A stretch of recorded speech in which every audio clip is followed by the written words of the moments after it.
I want to go live now to the Independent MP, Robin Lamley from Alice Springs. Robin, thanks for your time. Just on what Matt reported there, do you welcome the Prime Minister's support for the curfew? You've argued for this for years, and the PM saying we can't be ideological about it. We've got to do what works. What's your reaction to what he said?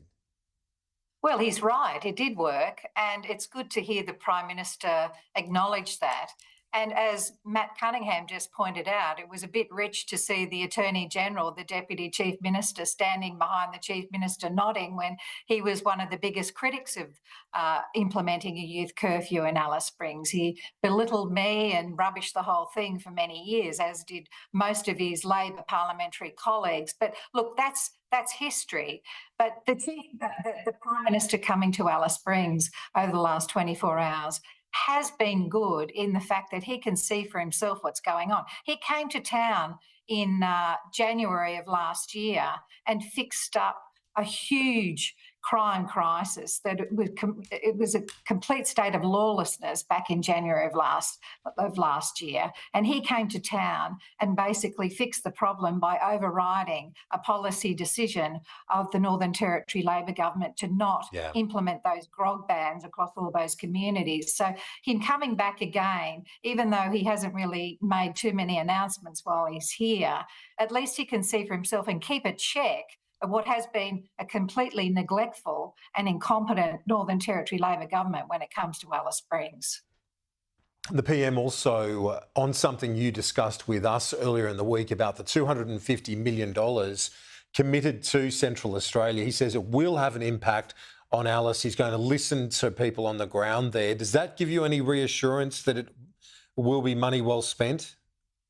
Well, we can all be hopeful, but these things have to be formulated. We don't know where that money has gone in its entirety. We do know where 150 of the 250 million has gone, or basically, but it's all very well to be optimistic, but history will say that this money often just disappears, and it's very difficult to see what's been delivered for the money that's allocated. Of course, I'm optimistic. I will always be optimistic, but I'm no fool, and locals won't be fooled either, Kieran. We've been subjected to a deterioration in everything in this town over the last 6 or 7 years. We've seen crime skyrocket to levels never seen before, and when you talk about domestic violence, we've written the book, sadly, of how badly things can play out, particularly for Aboriginal people. So let's be realistic. Let's use some evidence and make sure that people who are getting this money, organisations that get this money, stump up and provide evidence of what's happened with it and what the results are. This is just a merry-go-round, Kieran. Around and round we go. We see it all over the country. But come to Alice Springs and you can see it very clearly of money just sucked into this vortex with very little in the way of outcomes.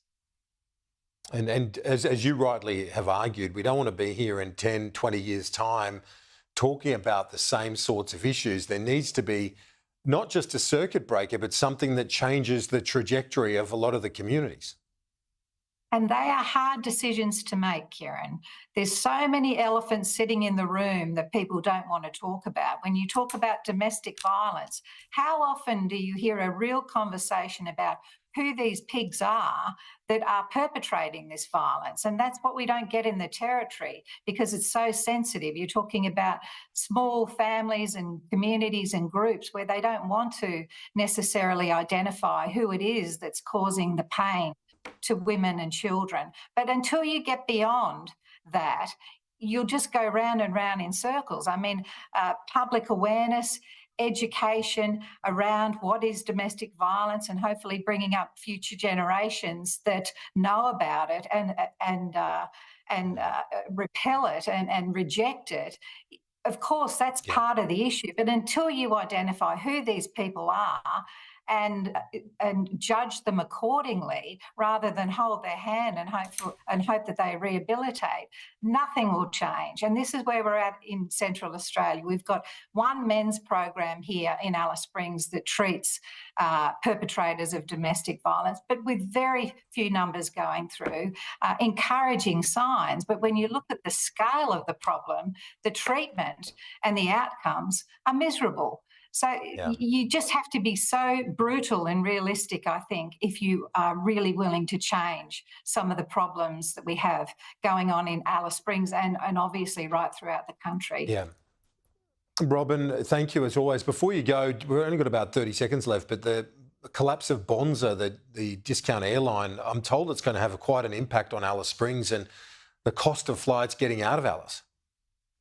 Well, at the moment, Bonza only flies between Alice Springs and Melbourne, so it won't have a huge impact. But by God, last year when Bonza came to town, the town just went ecstatic. We were so pleased to see a small airline like Bonza servicing our small outback town. So we will be disappointed, and so will Darwin. They've enjoyed flights to the Sunshine Coast and the Gold Coast. So it's bad news for us, of course, and right across regional Australia, I guess, where Bonza has tried to target their flights, their services.